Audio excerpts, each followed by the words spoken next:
예, 저녁 때에 천사가 도착했어요. 부지런히 낮에 와서 저녁 때.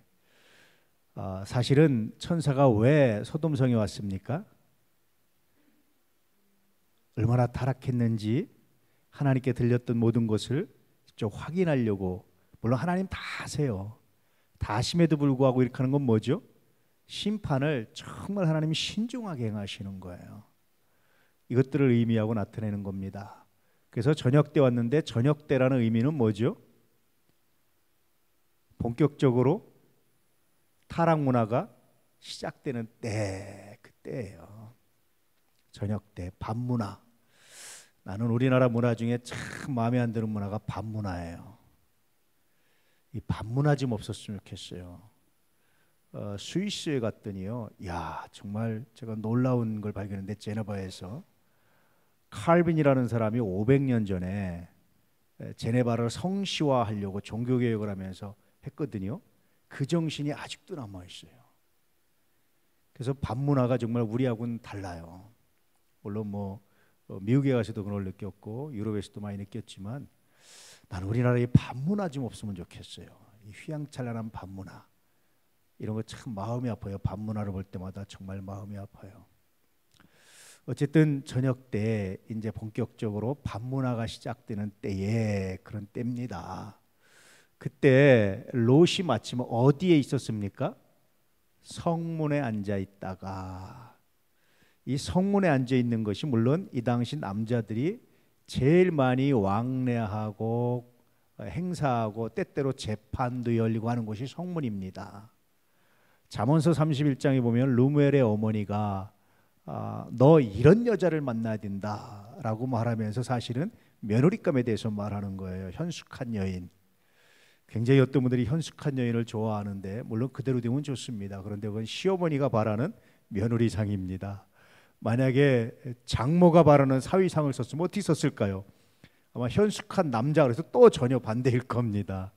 근데 어쨌든 그렇게 썼는데, 그때 어떤 것이 들어있냐면, 현숙한 여인은 자기 남편을 성문에서 장로들과 함께 앉히는 사람, 이런 표현이 있어요. 다시 말하면 성문에 이렇게 앉았다라는 것은 뭘 상징하냐면, 그 당시 롯이 소돔이라는 지역에 이주해 갔잖아요. 이주민이었잖아요. 이주민이었는데도 불구하고 상당히 지도적인 위치에 있었다, 차지하고 있었다라는 것을 의미하는 거예요. 그런데 이게 장점일까요? 단점일까요? 문제일까요? 아닐까요? 아픔일까요? 아닐까요? 이게 아픔이에요. 롯이 그 소돔성의 그 지위, 자기 사회적 지위를 유지하기 위해서 포기한 많은 것들이 있어요. 그 중에 뭘 포기했을까요?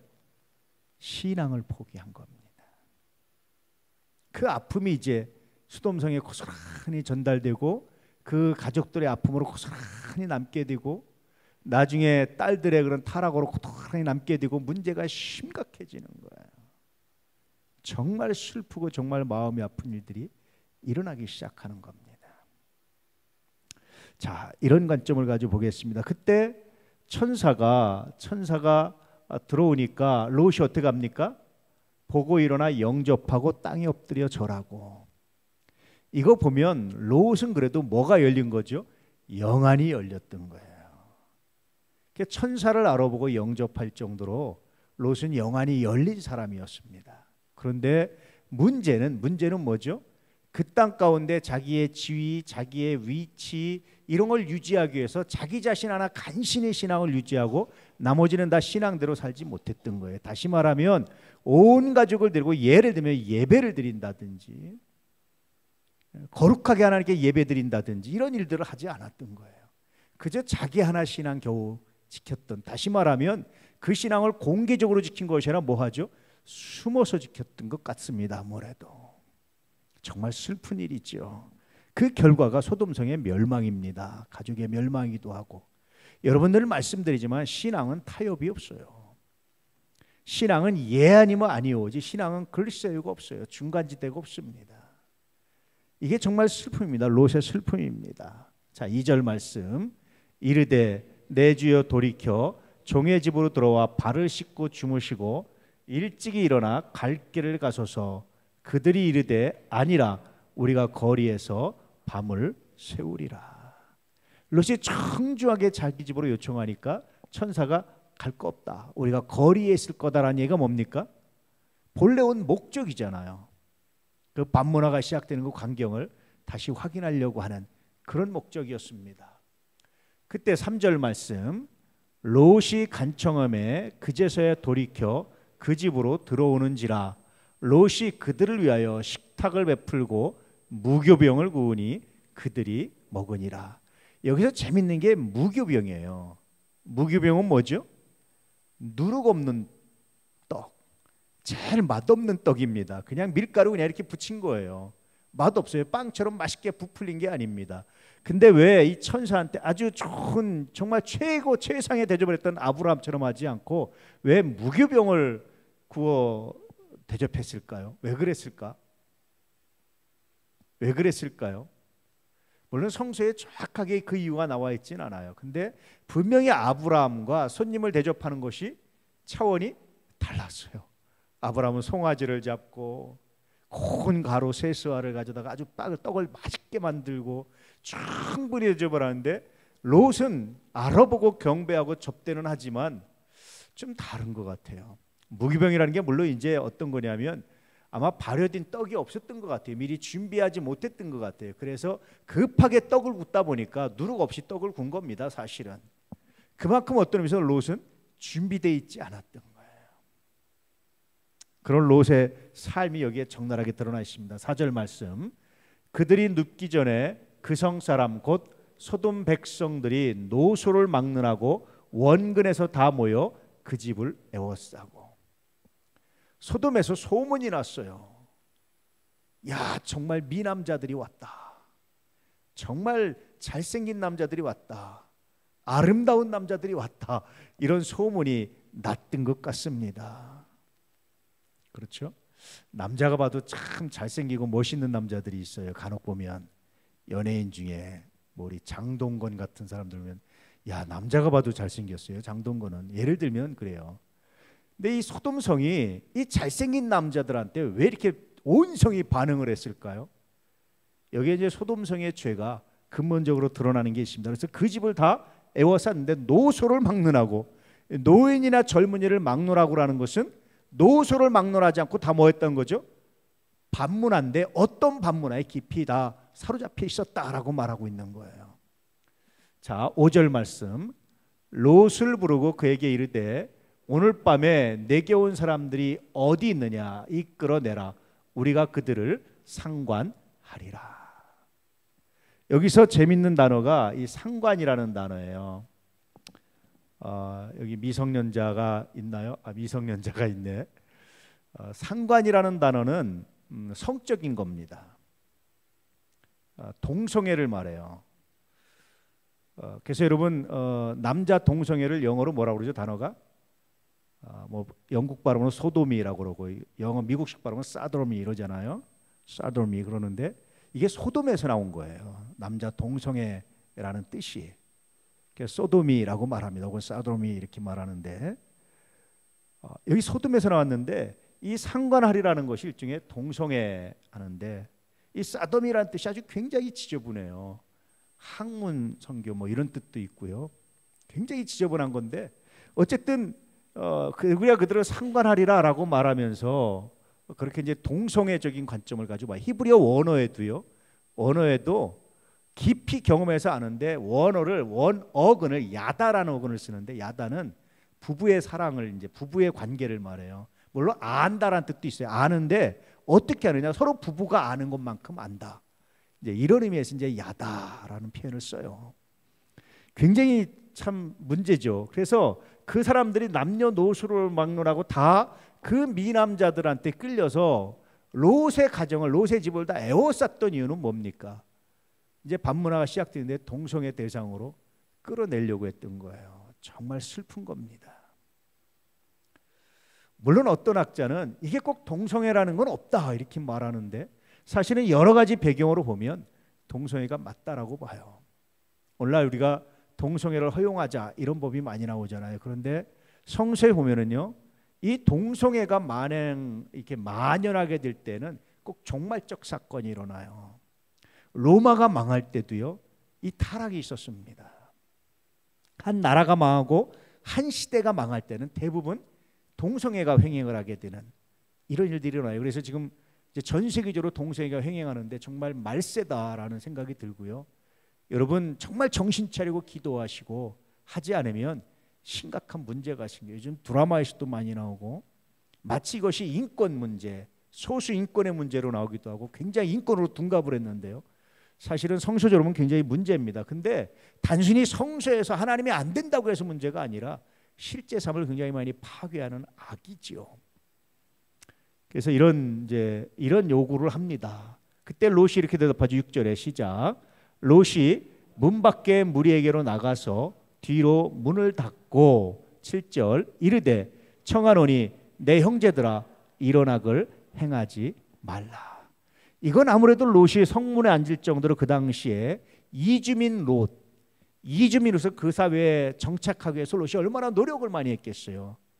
그래서 이런 겁니다. 내가 이제까지 여러분들이 이렇게 노력하고 내가 여러분들이 이렇게 베풀고 내가 이 자리에서 이렇게 자리를 잡았는데 내 체면을 봐서라도 좀 하지 마시오.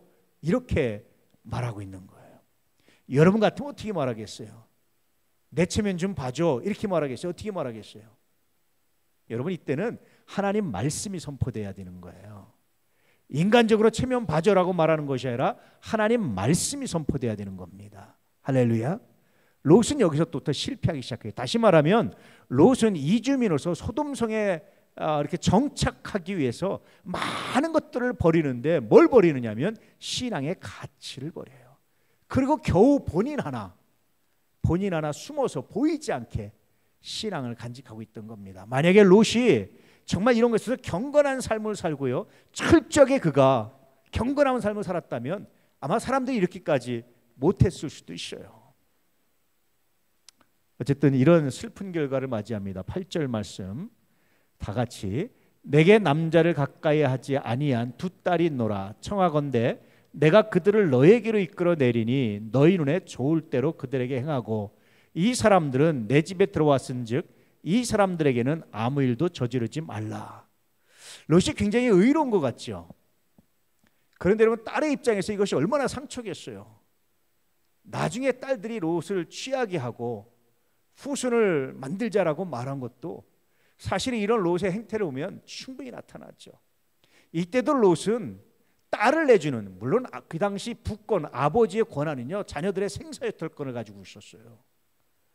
그럼에도 불구하고 이것은 옳습니까? 그럽니까? 그건 분명히 잘못된 판단이에요. 물론 이 딸들은 청혼자들도 있었습니다.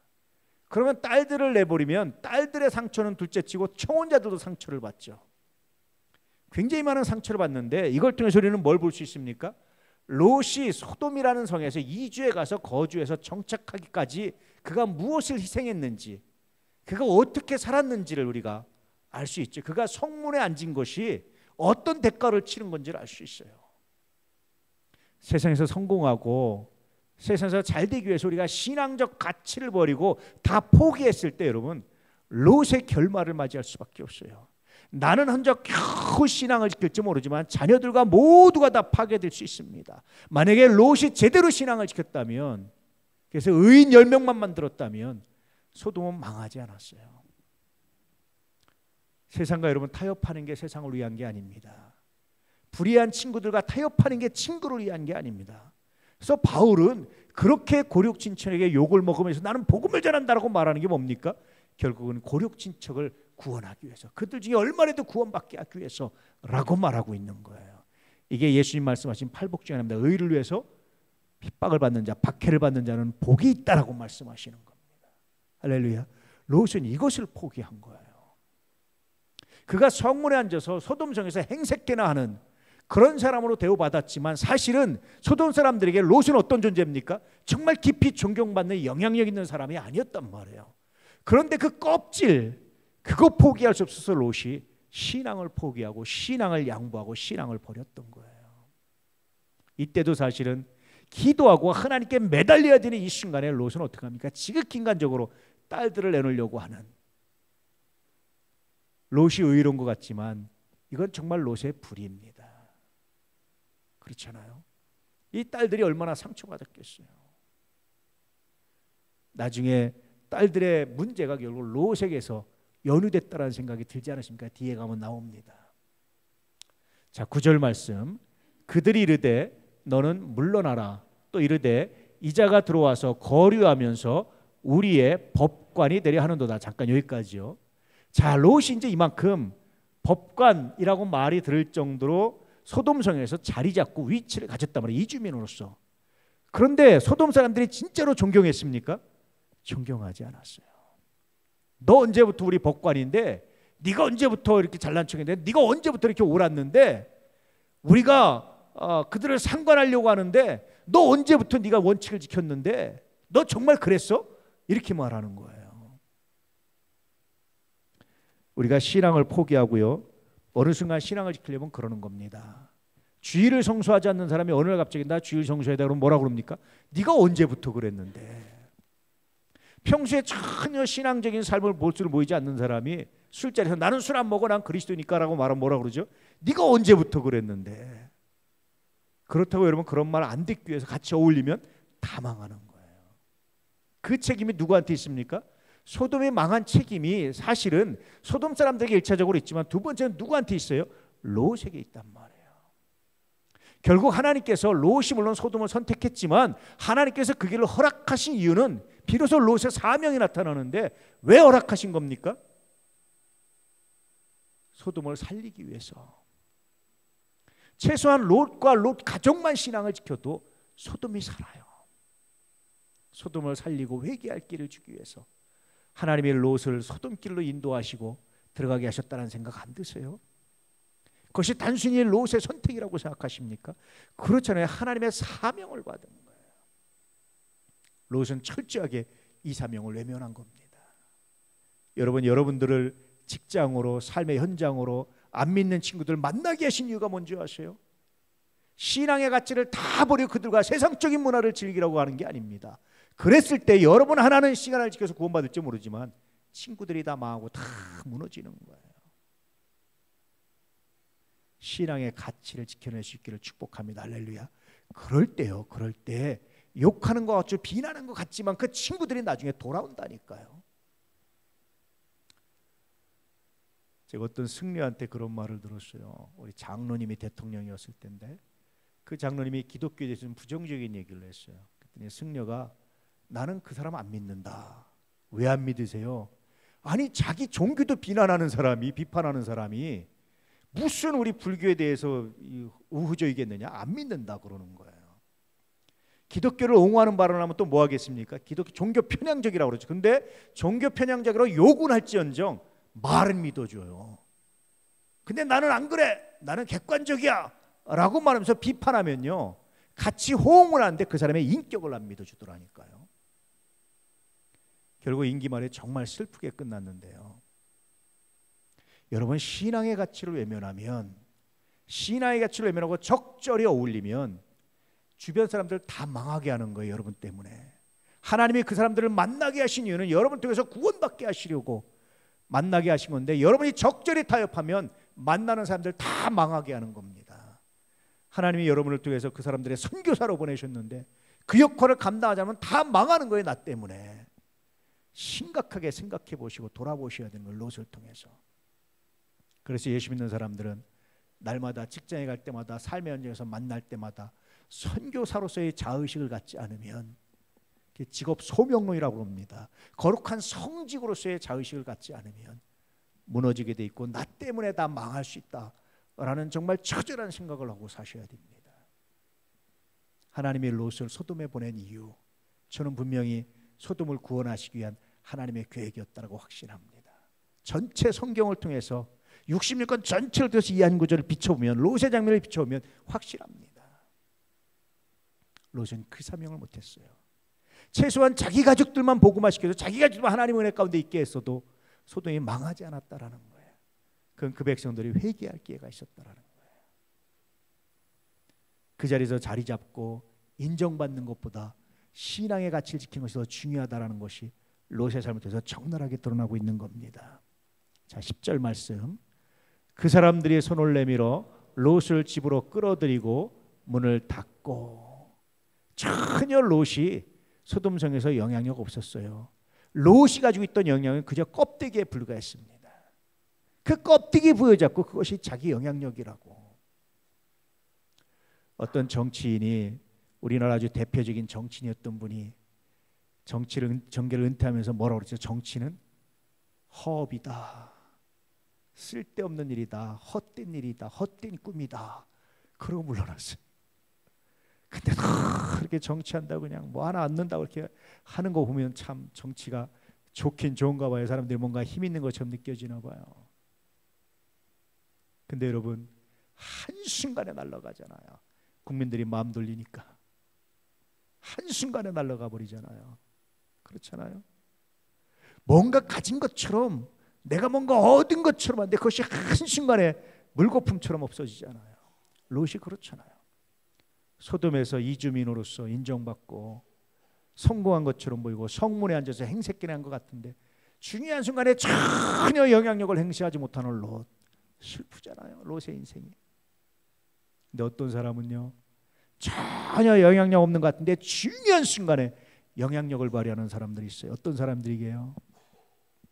평소에는 무시하고 쳐다도 보지 않고 있다가 정말 어려움이 왔을 때, 정말 위기가 왔을 때 찾는 사람이 있어요. 그런 사람이 바로 그리스도인입니다. 그런 사람들이 바로 그리스도인들이에요. 종종 그런 생각을 많이 해요. 종종 그런 생각을 많이 합니다. 사건과 사고가 일어나기 전에는 사람들이 몰라요. 근데 사실은요, 안 일어 넘어가는 게, 안 일어나는 것이 정말 은혜입니다. 근데 사람들이 사건 사고가 안 일어나면 괜찮은 줄 알아, 잘한 줄 알아요. 누군가 기도하고 누군가 정말 중보하고 하나님이 불꽃 같은 눈동자로 지키셨다는 사실을 잃어버리고 살아요. 그러다 사건 사고가 뭔가 일어나야 비로소 그때 가서 막 이렇게 기도하고 찾고 막 그러잖아요. 어떤 사람이, 야, 정말 내가 그때 당신 말 안 들어서 큰일 날 뻔했네요, 그런 말을 이렇게 들은 때가 있었어요. 그러면 제가 속으로 그럽니다. 사실은 큰일 날 뻔했는데 큰일 안 난 일이 더 많은데, 큰일 날 것은 10가지 중에 한 가지, 큰일 안 난 일이 더 많은데, 하나님도 그래요. 하나님이 지켜서 큰일 안 난 일이 더 많은데 그건 다 잊어버리고 그건 무시하고 넘어갈 때가 정말 많죠. 슬프죠.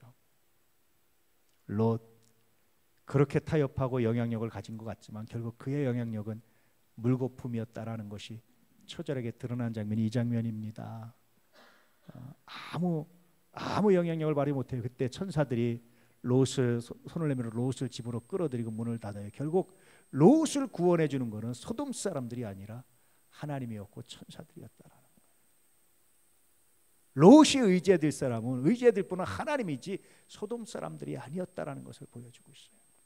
자, 11절, 문 밖의 무리를 대소를 막론하고 그 눈을 어둡게 하니 그들이 문을 찾느라고 헤매었더라.